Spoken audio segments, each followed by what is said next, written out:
Hello, my darlings. I'm Seren Briar, and welcome to BiteNotes, the recap show for the Vampire the Masquerade Chronicle ATL by night. Tonight, we look back at Season 4, Chapters 3 and 4. Now, let's sit back, relax, and recap a vampire story. Chapter 3, House of Mirrors. It's finally been a few uneventful weeks at home. Thomasina is home tonight, and she's been able to catch up on what the rest of her coterie have been up to. Even though she wasn't able to attend Anton's birthday, she didn't forget about it and gives him a tarot deck as a present. Anton has become increasingly suspicious of Dot and shows everyone his new conspiracy theory board, this time centered around the Nosferatu primogen. Thomasina attempts to clear the air around why she voted the way she did. She thought that voting for Dot would be a good faith gesture to Hex, and would go a long way towards keeping her on their side. Melisande honestly believed that Dot would be a good prince, but her platform of control still bothers Aaron. It is a little concerning how now, as Harpy, Dot doesn't have much accountability. In the middle of their conversation, someone knocks on the front door, to the tune of Kill the Poor by Dead Kennedys, taking everyone by surprise. They're not expecting guests. When they go to answer it, they find a femme-punk person with long black hair and a graffitied leather jacket standing on their doorstep.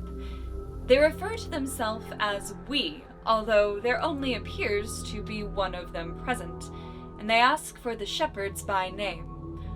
Recognizing Thomasina, they let themselves inside.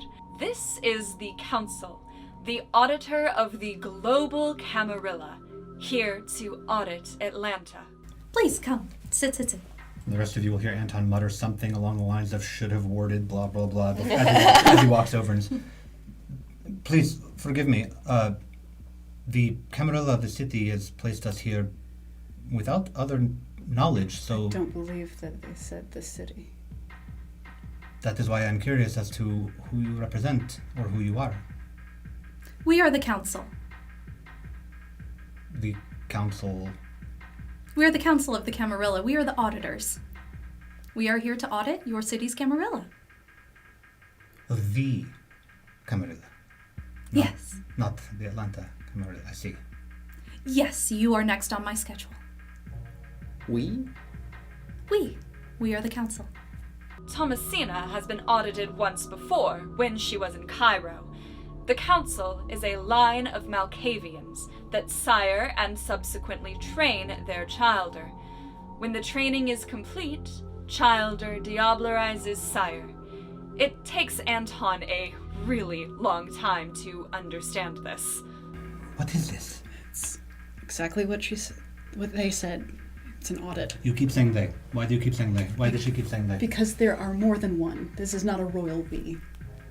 Like, okay, is that how they got 18 people within 48 hours, or? How many Malkavians have you dealt with before? Plenty. How many times have they absolutely told you that they are not alone? Many times, but usually this is the supposed network of Malkavians all over the place. This is so compounded. Please, I am already very confused from dealing with them. Please speak plainly. Would there be any consequence for me revealing the nature of the council to them? No, there is no consequence. All right. What is the only thing that you think could really put someone else in your head? I can think of several things, but I think I understand what you imply. Uh-huh. Now do that over and over and over. Since the beginning of the White Tower. You have met this person before previously? I have met whatever is the interior set of nesting dolls within that person. Nesting dolls? Does this make any sense to you?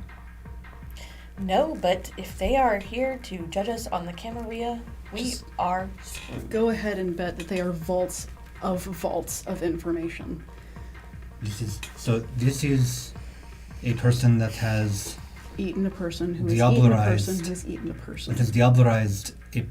souls, essentially. This is. This is You're telling me that the Camarilla has sent Legion to audit this is us? a Dantean turducken, is what this is.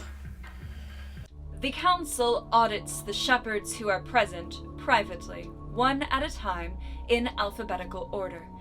Everyone is asked about their job as shepherds, their ability to serve the tower, and what sort of relationship they have with their sire. The council also inquires about their opinions of Prince Alpha and how he claimed power. Finally, they ask how the Camarilla itself can improve. Eren lets slip that Alpha was voted for, but everyone else covers for him by saying that the Primogen were the ones who cast votes. Eren is caught off guard by all of the questions, but keeps his answers short and to the point. During Anton's audit, the council thanks him for his service during the final nights, which considerably flusters him. He doesn't think anyone should have that kind of information, but this is the council. They are the information.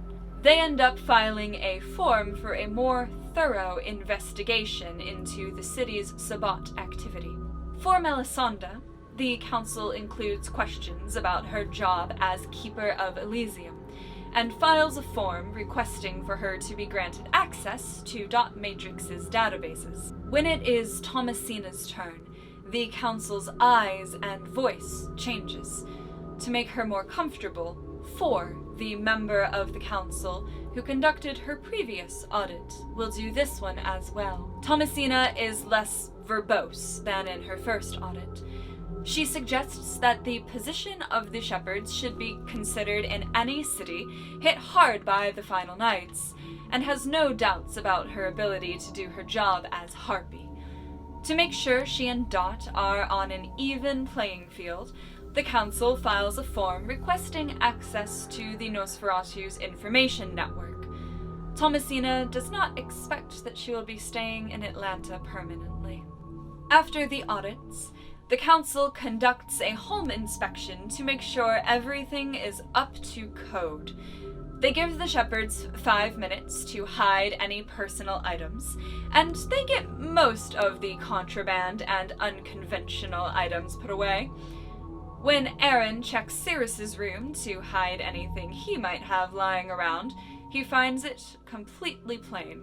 The council does some sort of additional sight on one of the wine bottles and on Death, the horse, but doesn't raise any cause for alarm.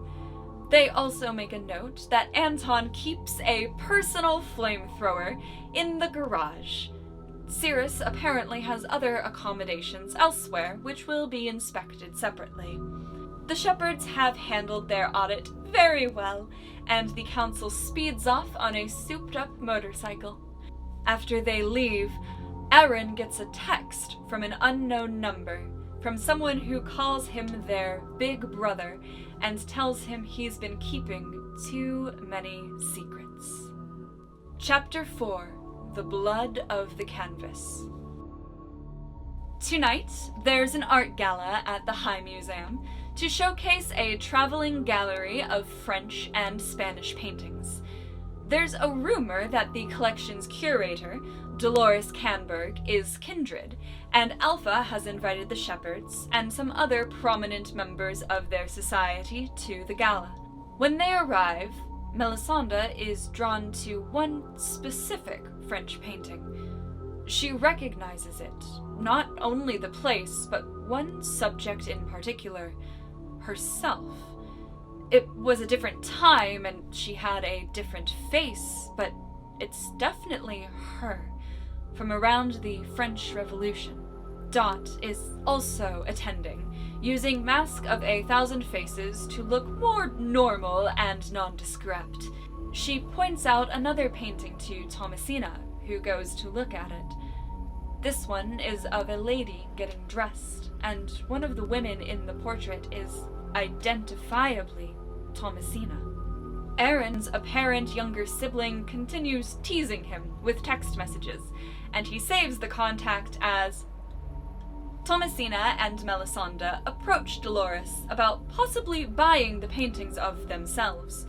She promises to check with the owners, and towards the end of the conversation, Mel is able to confirm that Dolores is, in fact, kindred. Anton scans the room with Scry the Soul, and sees a woman who's both very familiar and very dear to him.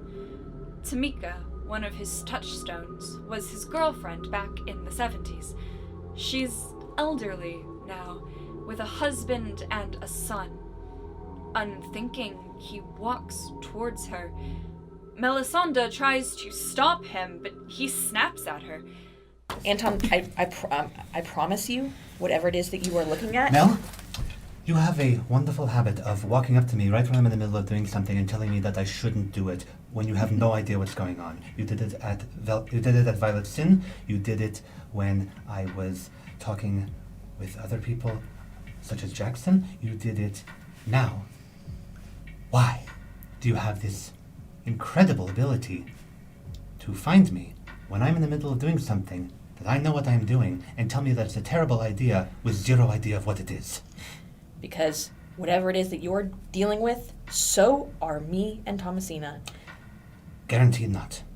I guarantee so. I'm going to go between them and just say, let him bloodhound for a minute. It's fine. It's fine. Mel walks away, upset, and hides in the bathroom. Anton, acutely aware of just how much danger Tamika is in amongst all the kindred in the room, convinces her son to take the family home. Aaron sees that Patrick is also here with his family and his new baby. Every one of the shepherds has someone or something important to them here, and that unsettles all of them deeply.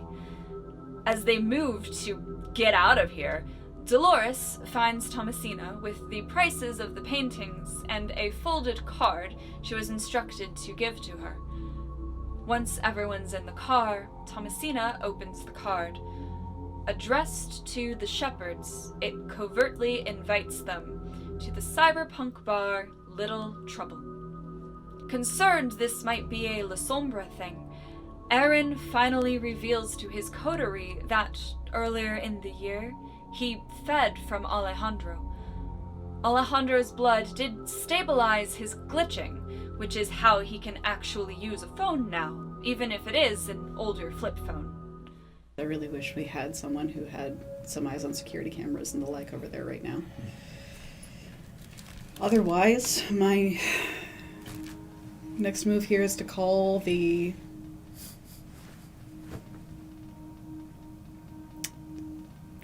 bet and go and find whatever there is to find there. Might as well. I mean, whoever this is, they know us well enough to dictate a message to tell us very explicitly where to go. So... Any concerns that I should probably be aware of before we go? Dozens. Well, yes, but anything from our two silent partners over here. I am not listening to this conversation. I have completely checked out. Yeah, Mark's just We're just chatting and having laughing a with you. conversation. I'm not listening to anything they're saying. Earlier this year, I fed from Alejandro. And then I'm gonna... It's been long enough that it was just once. Mm-hmm. It was long enough that any blood bond that was there is dissipated. Good. And he is not the only La Sombra in Atlanta. When they arrive at Little Trouble, they find Dolores in the adjunct lounge, waiting for them, although she looks different. Her whole appearance is sharper, with pointed ridges down her arms, and her eyes are solid black. She's wearing a brass and amethyst rosary, and 4 other kindred are sitting around her, unmoving and compliant. Her name isn't Dolores Canberg at all.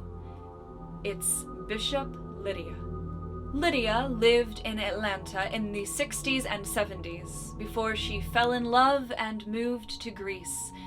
When that relationship ended, Atlanta seemed like a nice place to come home to. She rightfully earned her title of bishop overseas and refuses to give it up, congregation or no. Lydia has a request for the shepherds. She wants to be allowed to come and go through Atlanta as she pleases, to conduct her business with the kine. So you live in Mableton, Yes. but you want to come back to Atlanta. I would like free passage in and out of the city to conduct any business that I wish, given that I do have jobs with the museum. I see. And my request, because my little birds have told me just exactly what happens to your lost children that are like me. I request, dear shepherds, that you find any that are like me, you relinquish them to me, or you kill them. Because Chantilly Harris torturing their very personality out of their brain is not something I brook. Appears we have a bit of a conflict of interest in job description then. Your job is to find them. And I to heard give- what you did to Catherine. Job is to find them and bring them into the fold. You killed Catherine effectively. I imagine you can kill any that would be of no use to me. We didn't kill Catherine for anybody. And No, but you sure did it in a thorough manner. We are not in the business of killing lost child or whatever their affiliation may be. I'm asking you to kill them if they are a lost cause. A lost cause to whom? To you. nobody is a lost cause. Are you Fair. aware of what happens when you take ones in that you have foolishly told Olivia Grace or Sabbat? Yes. Have you watched it? Not yet. Have you watched as Tilly straps them to a chair and spends days pulling their very soul out of their brain, rewriting it, and shoving it back in like Cinderella's ugly stepsisters? Not yet, but if you'd like to share which of your little birds is giving you the information, I would be very happy to see it myself. I have birds everywhere. Bishop Lydia and the other Sabbat just want to be allowed to live free and in peace without being persecuted by the Camarilla. The shepherds don't trust anything coming out of her mouth, but can't take the risk of truly confronting her in such a public space. Lydia offers them some time to think about what she has to say. Before they leave, Anton confirms that Bishop Lydia is indeed a Zemisi. Thomasina shakes her hand and induces a premonition. It's quick. She sees a Grecian town burning and hears a woman calling, "Allie, Allie, where are you?" As the shepherds say their goodbyes, every single patron in the bar turns to stare directly at them. Elements of outfits are repeated throughout the crowd. Purple shirts, red bandanas, black jackets. Every single person belongs to a set, and there are at least 6 different groups.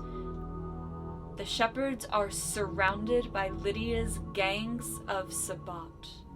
Bishop Lydia smiles with a mouth full of long, sharp teeth. It's time for the shepherds to run home. Thank you for tuning in to BiteNotes. Remember, liking, commenting, and subscribing does not violate the Masquerade. You can view full episodes of ATL by Night on our YouTube channel. We stream Tuesdays at twitch.tv/ATL by Night. Remember to support our Patreon and follow us on Twitter. Until next time, good night.